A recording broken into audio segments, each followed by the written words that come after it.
வள்ளுவர் கோட்டத்துக்கு காட்டுற அக்கறைய இங்க மக்கள் வாழ்வாதாரத்துல கொஞ்சம் காட்டலாம்ல, ஏன் காட்ட மாட்டேன்றீங்க?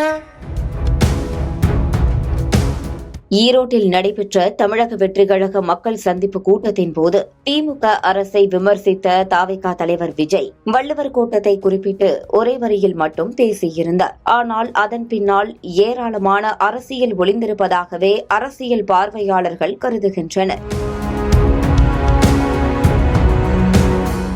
விஜயமங்கலத்தில் ஆக்ரோஷமாக பேசிய விஜய் தன்னை முடக்க முயற்சி நடப்பதாக பகிரங்கமாக குற்றம் சாட்டியிருந்தார்.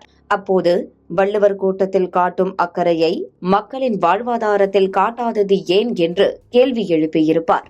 அத்திக்கடவு அவிநாசி திட்டத்தை இன்னும் விரிவுபடுத்தினா அந்த 3 மாவட்டத்தில் இருக்கிற லட்சக்கணக்கான மக்களுக்கு எவ்வளவு பிரயோஜனமா இருக்கும். எத்தனையோ லட்சம் ஏக்கர் நிலங்கள்ல விவசாயம் நடத்தினா எவ்வளவு பிரயோஜனமா இருக்கும். ஏன் அதெல்லாம் பண்ண மாட்டேன்றீங்க? வள்ளுவர் கோட்டத்துக்கு காட்டுற அக்கறைய இங்க மக்கள் வாழ்வாதாரத்துல கொஞ்சம் காட்டலாம்ல, ஏன் காட்ட மாட்டேன்றீங்க? இங்க என்ன கவர்மெண்ட் நடத்துறாங்களா இல்ல கண்காட்சி நடத்துறாங்களா? இங்கே கவர்மெண்ட் நடக்கிறதா அல்லது கண்காட்சி நடக்கிறதா என்றும் விமர்சித்திருந்தார். ஏன் அப்படி பேசினார் விஜய்? காரணம் இதுதான்.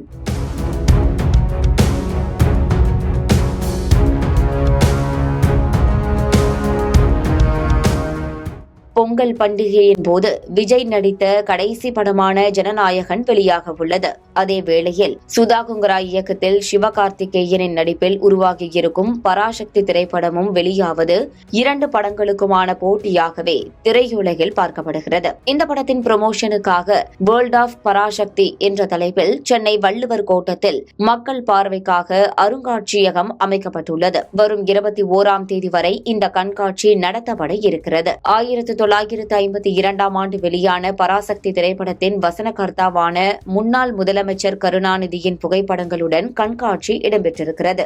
இதை மனதில் வைத்தே தாவேகா தலைவர் விஜய் ஈரோட்டில் ஆக்ரோஷமாக பேசியிருப்பதாக கூறப்படுகிறது. ஆகையால் திமுக மீதான குற்றச்சாட்டுகளும் விமர்சனங்களும் தற்போது நடிகர் சிவகார்த்திகேயன் மீதும் தாக்கத்தை ஏற்படுத்தும் என்றே பேசப்படுகிறது.